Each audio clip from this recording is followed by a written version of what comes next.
అందరూ ఓటర్స్ కూడా 7 గంటలకే పోలింగ్ స్టేషన్కి వచ్చారు. తమ ఓటు ఒక పవిత్రమైన భావంతో ఓటేయాలనే ఉద్దేశంతో వచ్చారు. చాలా ఎన్నికలు చూశాను కానీ ఈరోజు చూసింది మాత్రం చాలా ప్రత్యేకంగా కనపడుస్తుంది. ఓటు అనేది ప్రజాస్వామ్యంలో ఒక వజ్రాయుధం. వాళ్ళ జీవితాల్ని, సమాజ జీవితాన్ని, వాళ్ళ పిల్లల భవిష్యత్తుని తీర్చిదిద్దేది. అది గుర్తించారు. చాలా పెద్ద ఎత్తున వచ్చారు. రాష్ట్రం అంతా కూడా ఒకటే కోరుతున్నా, ఓటు మీ హక్కు, ఓటు మీ జీవితాలను మారుస్తుంది. అదే మరి మీ భవిష్యత్తును మారుస్తుంది. మీ పిల్లలే కాకుండా మీ భావితరాల పిల్లలకు కూడా పునాదులు ఇస్తుంది.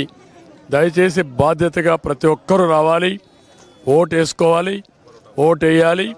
తద్వారా మీ యొక్క మనోభావాలు తెలియజేసి రేపు రాబోయే రోజుల్లో ఏదైతే సుపరిపాలన ఉంటుందో ఆ సుపరిపాలనకు నాంది పలకాల్సిందిగా మరొక్కసారి కోరుకుంటూ మరొక్కసారి అందరినీ విజ్ఞప్తి చేస్తున్నా, అశ్రద్ధ చేయొద్దండి.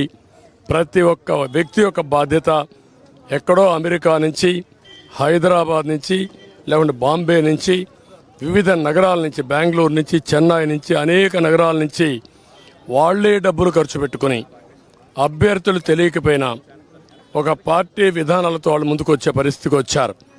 కొంతమంది అయితే పేదవాళ్ళు, కూరగాయలు వ్యాపారం చేసుకునే వాళ్ళు, ఇక్కడ లేకుండా ఎక్కడో ఉంటే సొంత ఖర్చులు పెట్టుకొని, క్యారియర్ పెట్టుకొని నేరుగా వచ్చి వాళ్ళ గ్రామంలో ఓటేసుకునే పరిస్థితికి వచ్చారు.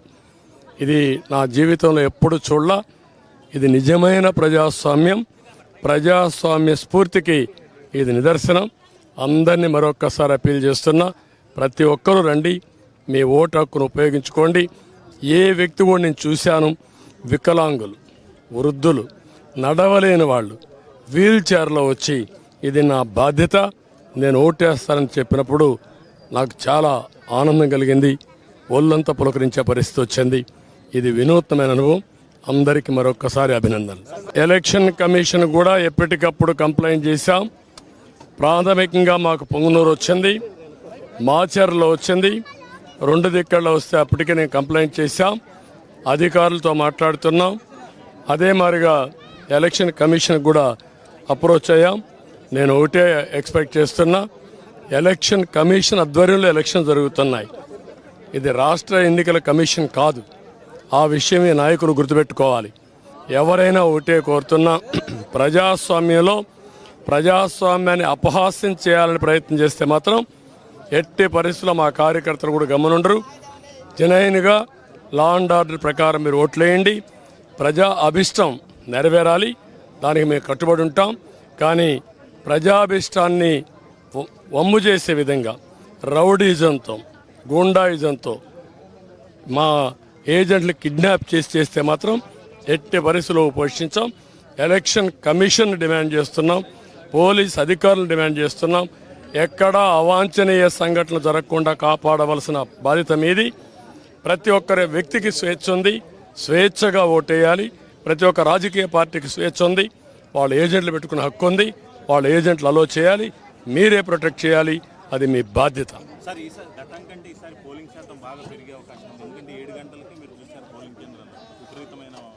నేను 43వ ఓటు వేసాను.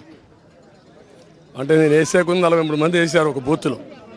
అంటే 10% ఓట్లు వేసేసారు ఇప్పటికే. నేను పోయే కొందికి క్యూలో అయితే చాలామంది ఉన్నారు.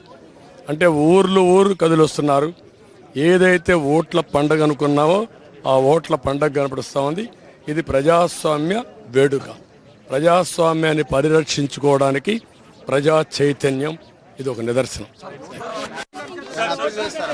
Sir, how's the Josh and how many seats you are expecting? No, I don't want to talk. Now election is going on. There is surprise results.